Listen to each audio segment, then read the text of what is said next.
Good evening, I'm CNN special correspondent and wannabe CIA operative Wolf from Star Fox. We are coming to you live from my basement, where two captive candidates are getting ready to face off in the first Deprogram presidential debate. In just moments, a brown man will debate a Slav, each the presumptive nominee from two warring audience factions, a first in American history. This is a pivotal moment for both candidates, as with just 4 months until Election Day, they have limited time to roast Biden and Trump before one of them ushers in World War III and or dies. I will be moderating this evening. My job is to facilitate a respectful debate with a bare minimum of racial slurs. Before I introduce the candidates, allow me to share the rules of tonight's event with the audience at home. Hakeem will be fully nude except for a red clown nose, and Ugopnik will be wearing an undersized maid outfit, fuzzy ears, and a dog collar. These outfits were determined by coin toss. After asking each question, we'll play an excerpt from the first presidential debate at 1.5 times speed, after which the candidates will have 1 minute to collaboratively shitpost about the old men. Once that time is up, the candidates will provide their own responses to the question. Each candidate will be allowed one brief rebuttal or response after their opponent's answer.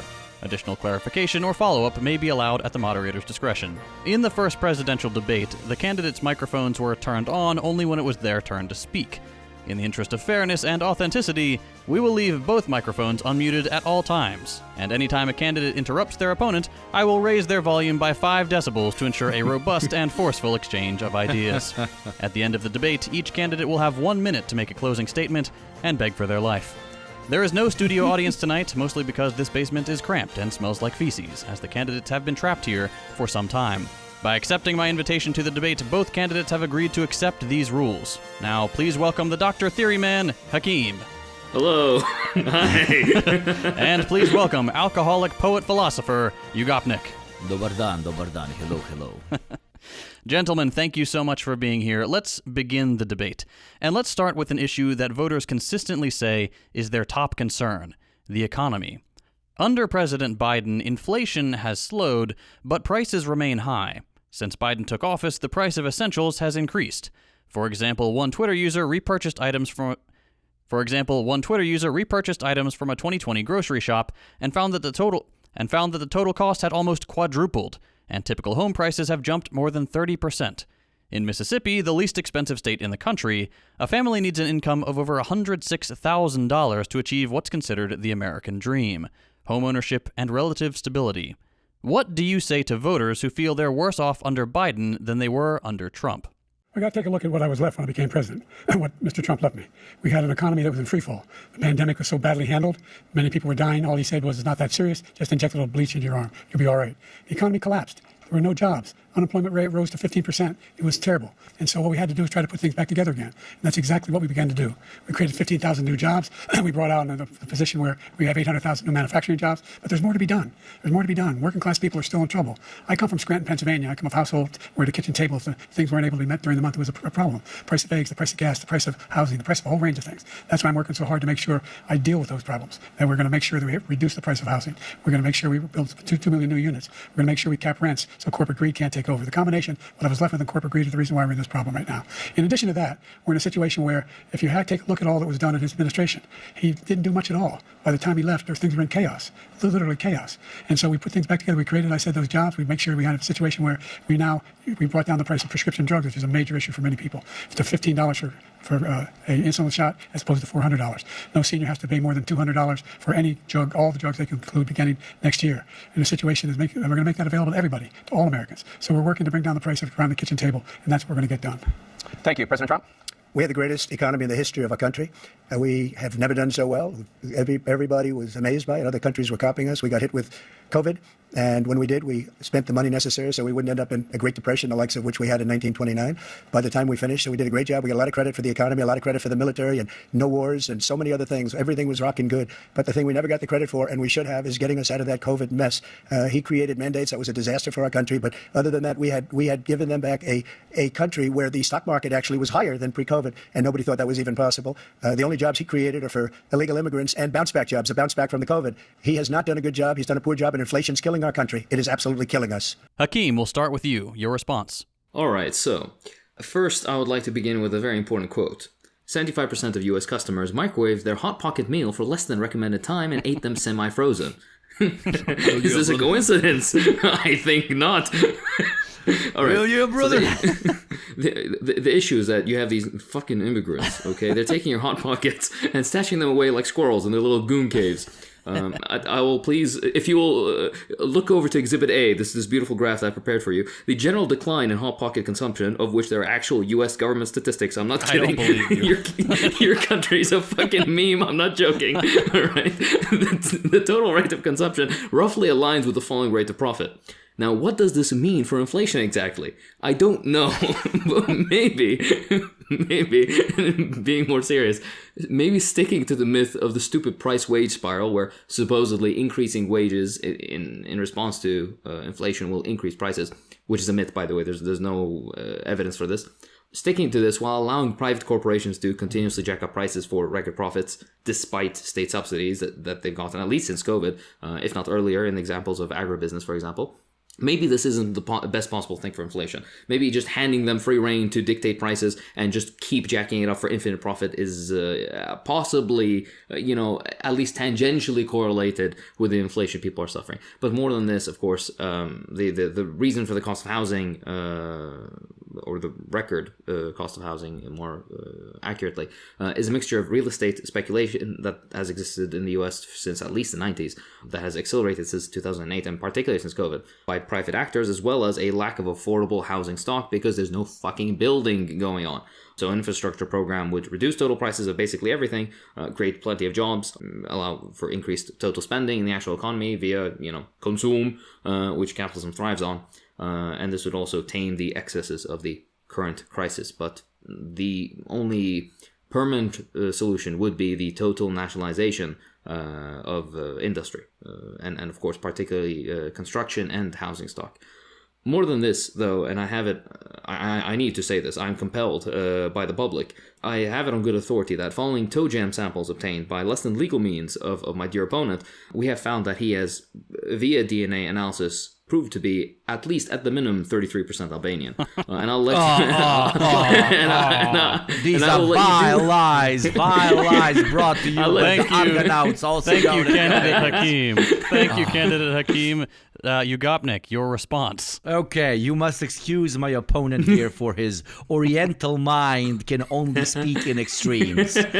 We all know I will not even address the Albanian question, for there is nothing to question when they do not exist. Have you Something ever been in a Albanian would say. room with an Albanian?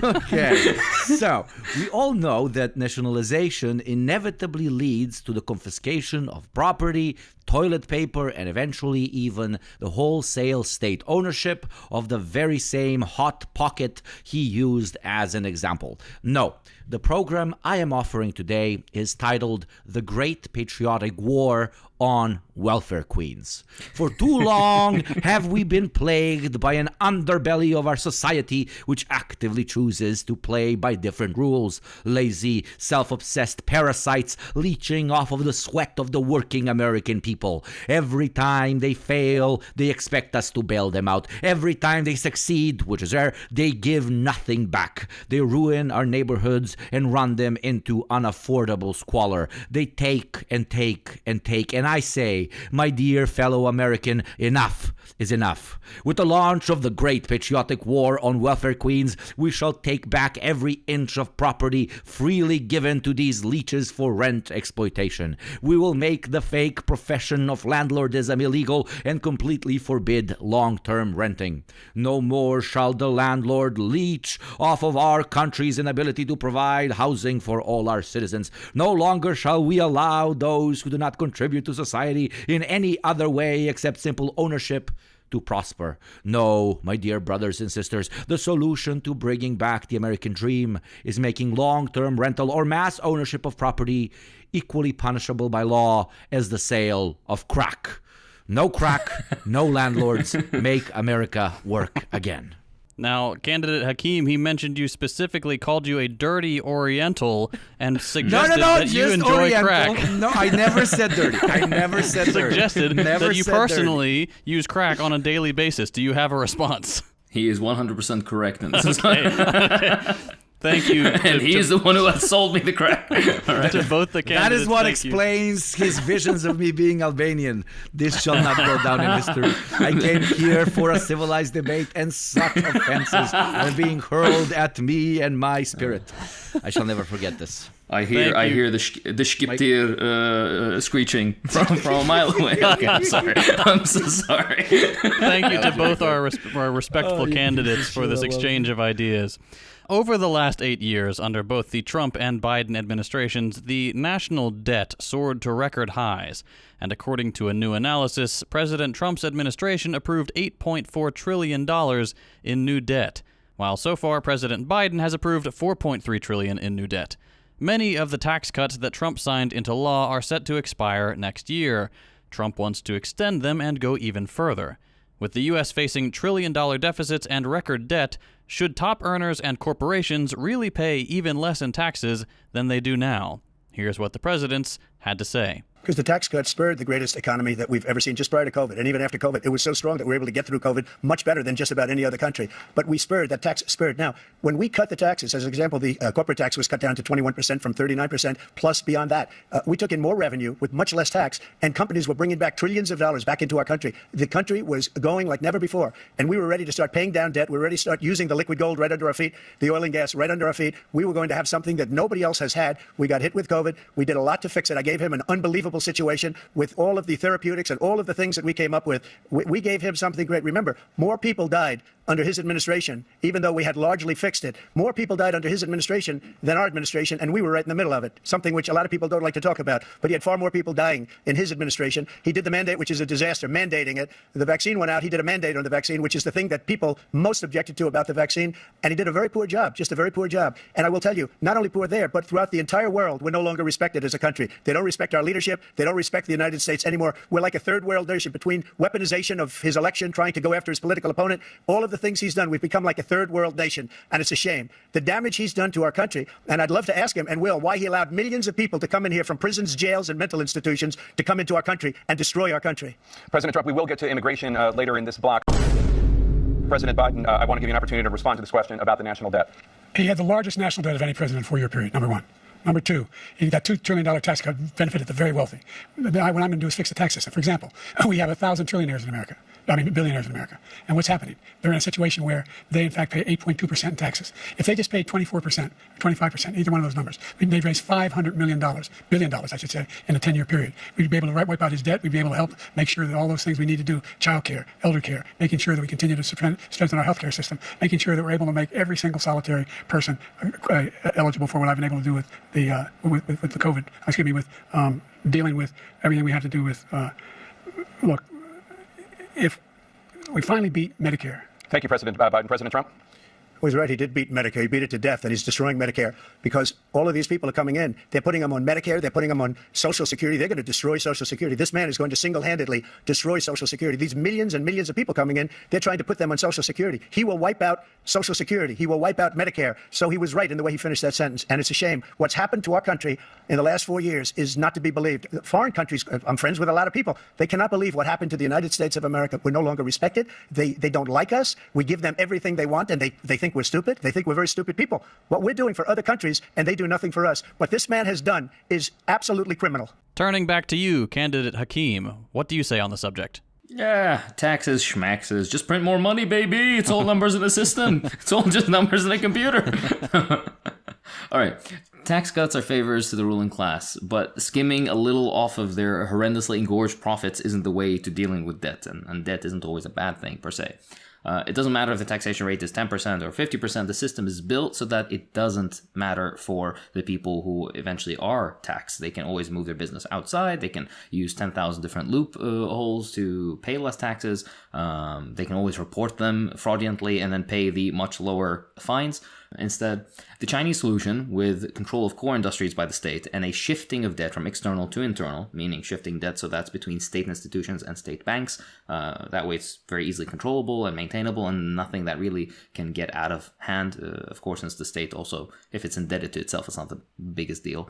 Through different fiscal mechanisms, I'm not going to get too deeply into it, but this is a much more of a logical solution.